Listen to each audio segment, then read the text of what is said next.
राजा महाराजा एक ही एक मौका दे दो, अब नहीं गलती करूंगा, अब बिल्कुल नहीं गलती करूंगा, आप एक बस मौका दे दो। राजा को भी दया आई, अरे बेचारा भिखारी है, मेरा क्या कम पड़ रहा है, ले भी जाएगा तो क्या फर्क पड़ेगा, कुछ नहीं, ठीक है। राजा मान गया, राजा मान गया। राजा ने कहा ठीक सैनिक, अब वहां नहीं ले जाना, पर उसको अगले कमरे में ले जाना, वो छोटी छोटी सामग्री थी, अगले कमरे में तो वो उसको ले जाना। जैसे ही दूसरे कमरे के पास पुनः क्या होना था, 1 घंटे का समय था, दरवाजा खोला, अंदर भेजा, कहा भाई ध्यान रखना, पहली जो गलती की है दोबारा गलती नहीं, नहीं बिल्कुल नहीं करूंगा, दोबारा गलती बिल्कुल हाँ नहीं करूंगा। जैसे ही दरवाजा लग गया, टाइम उसका स्टार्ट हो गया।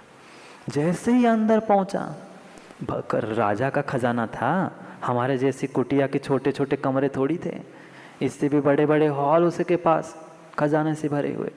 जैसे ही अंदर पहुंचा, अंदर दरवाजे के पास तो कुछ रखा नहीं होता, वह थोड़ा सा जैसे ही अंदर गया, उसको एक साइकिल मिली। क्या मिली? किसकी? किसकी साइकिल है घर में तुम्हारे जीतू भैया? 4 व्हीलर किसकी है? लोहे की, प्लास्टिक की? 4 व्हीलर है ना घर के सामने, सोने की। उसके पास साइकिल भी सोने की थी, राजा था, सोने की साइकिल थी। उसने तो कभी साइकिल देखी ही नहीं थी, पर समझ में दुनिया को घूमते हुए तो देखा था, पर स्वयं के कभी पास नहीं थी। उसने देखा क्या अच्छी बात है, ये चलाने के भी काम आ जाएगी, कुछ कम ज़्यादा पड़ेगा तो इसको ही तोड़ तोड़ के बेच बेच के खा जाऊंगा। वो साइकिल पे बैठा और घूमने के लिए जगह ही थी, साइकिल चलाने सीखने लग गया। वो साइकिल चलाया, फिर साइकिल चला के थोड़ा सा आगे गया, उसको और बड़ा एक घोड़ा दिख गया। 4 व्हीलर नहीं थी, नहीं तो कह दो कि 4 व्हीलर एरोप्लेन मिल गया। हाँ, उस जमाने के राजा के जमाने की बात। वो उसने क्या देख लिया? एक घोड़े को देख लिया। वो कह रहा क्या अच्छी बात है, घोड़े पर बैठा रहूंगा, उस घोड़े को ही मैं उठा लेता हूँ। फिर 2-5 मिनट उसने सोचा कि बैठ के तो देखूं, जिसको घर ले जाना है उसको क्या करूं मैं, जिसको घर ले जाना होता है उसको क्या करते हैं, देख तो लो दर्पण में कैसे लगता है। जो सामग्री दुकान से ले जानी है उसको एक बार देखते हैं कि नहीं विपिन भैया, ग्राहक कैसे लगती है। उसने भी सोचा मैं घर ले ही जाना है, मेरे ही माल की है, बस एक बार बैठ के देख लूं। बैठ के देख लिया उस पे जैसे ही बैठा, उसको और बड़ी वस्तु सामने दिखी। अरे वो ऊंट है, घोड़ा तो इतना सही, ऊंट कितना और बड़ा।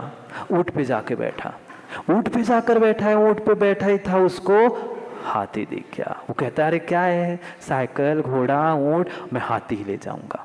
हाथी के पे जाकर बैठा ही था कि उतने में हरीश भैया बस बज गई बेल 10-10।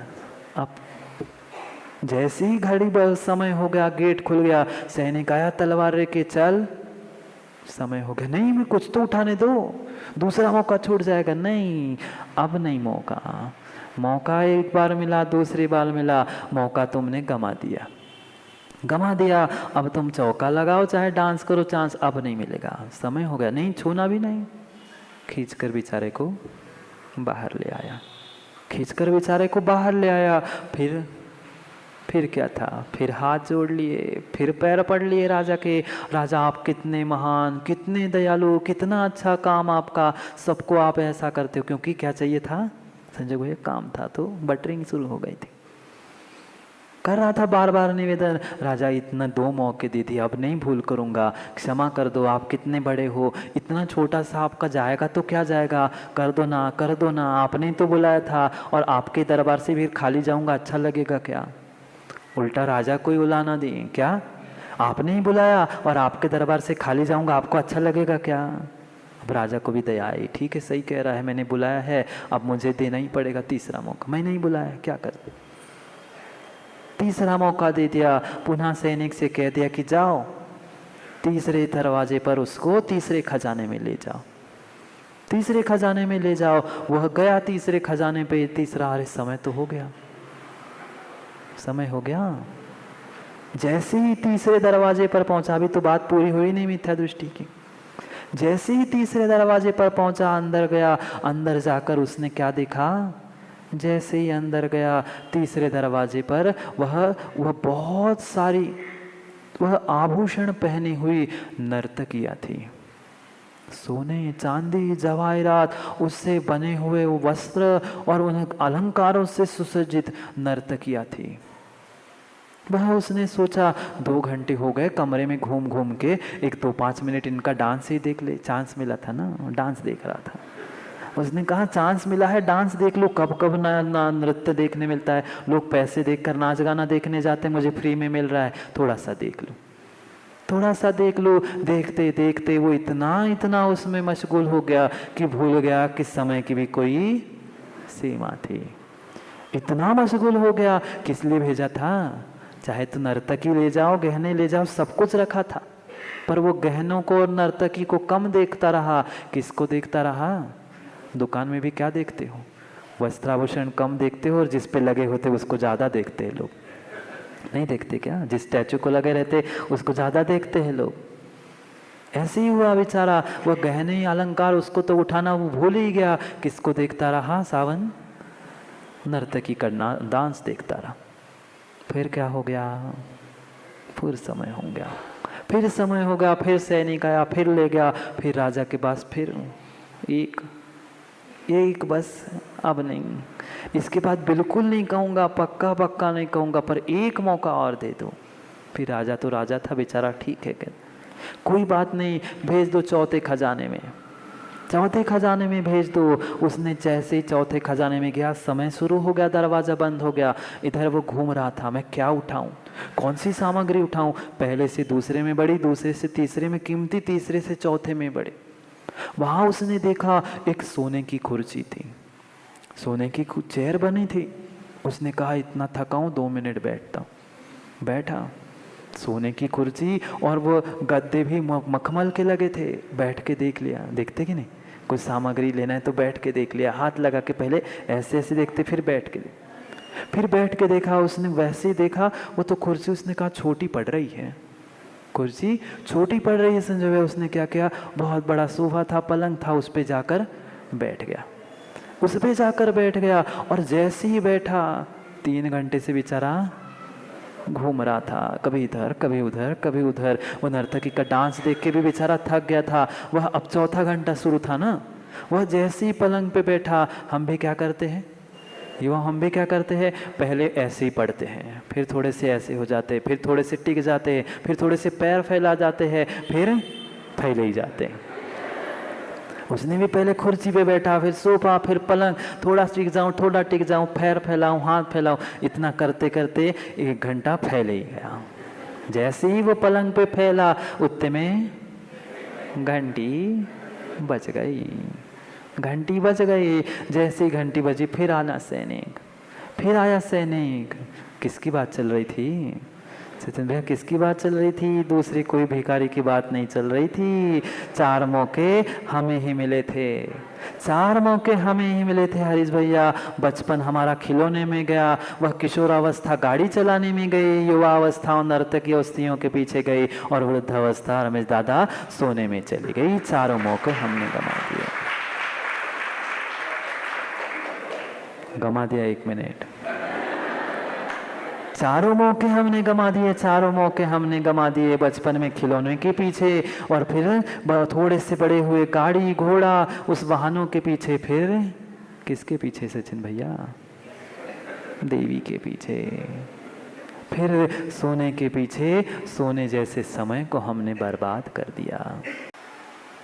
मेरे भीतर बैठे उस स्वयं को समझने के बिना मैं स्वयंभू को प्राप्त बनने वाला नहीं। इसलिए उन विचारों के द्वारा, परिणामों के द्वारा मैं यात्रा कर रहा था अपने उस अभ्यंतर जगत की, समझने के पुरुषार्थ कर रहे थे कि कितना दुर्लभ है। उस यात्रा में भी हम जब निकलते हैं तब यही खोज करते हैं, उस यात्रा में जहाँ पहुँचते हैं वहाँ पहले क्या खोजते, कि स्थान पर क्या मिलता है, हम कौन सी ऐसी सामग्री यहाँ से लेकर अपने घर जा सकते, ऐसी कौन सी वस्तु है जो हमारे यहाँ नहीं मिलती पर यहाँ सुलभ है? ऐसी उस वस्तु को चाहे जिसको भोजन में रुचि है वो भोजन की सामग्री इकट्ठी करता है, जिसको प्रदर्शन की है वो प्रदर्शन की कोई वस्त्र, कोई अपने अपने पसंद से व्यक्ति उस वस्तु को ग्रहण करता है। क्योंकि प्रति समय वह काल बदल रहा है। मात्र काल ही नहीं, हमारे भाव भी परिवर्तित हो रहे हैं। क्योंकि संसार का यही नियम है, परिवर्तन, मात्र परिवर्तन होते रहना, यही प्रत्येक द्रव्य का लक्षण ही बताया। कौन नहीं बदला? जो हमारी आंखों से दिख रहा है वो शरीर देखते देखते बदल गया, नहीं बदला, शरीर बदला। जो वस्तु सामग्री हमने घर में संभाल कर रखी थी वो भी बदल गई। जो मकान हमारे पिताजी ने, दादाजी ने बनाया था वो भी देखते देखते मिटने को हो गया। यह तो दृश्य वस्तु हमें आंखों से दिख रही है, बदल रही है, पर क्या हमने अपने आप को देखा? क्या मैंने अपने विचारों को, अपने परिणामों को कभी टटोल के देखा कि वह कितने बदलते हैं? घर, मकान, दुकान आदि बदलने में तो फिर भी काफ़ी समय लग जाएगा। वर्षों की अवधि, महीनों की, घंटों की भी अवधि लग सकती है, पर मुझे बदलने के लिए 1 मिनट भी बहुत बड़ा हो जाता है। 1 मिनट में हम कहाँ से कहाँ पहुँच जाते हैं, हमारे भाव कैसे होते हैं और हम कहाँ से कैसे पहुँच जाते। जितना प्रभाव उस भावों पर द्रव्य क्षेत्र काल का होता है, उस प्रभाव को भी हमने नहीं समझा। हाँ, ऐसा ही होता आया है आज तक कि वह परिस्थिति हम पर इतनी हावी हो गई कि हमारी मनस्थिति बदलती है। अब हमें पुरुषार्थ करना है उस मनस्थिति पर, ना कि परिस्थिति पर। समझ रहे? परिस्थिति, ये बाहर जितना कुछ दिख रहा है वो सब कुछ परिस्थिति है। मेरी भीतर की भाव परिणाम ही मेरे लिए मनस्थिति थी।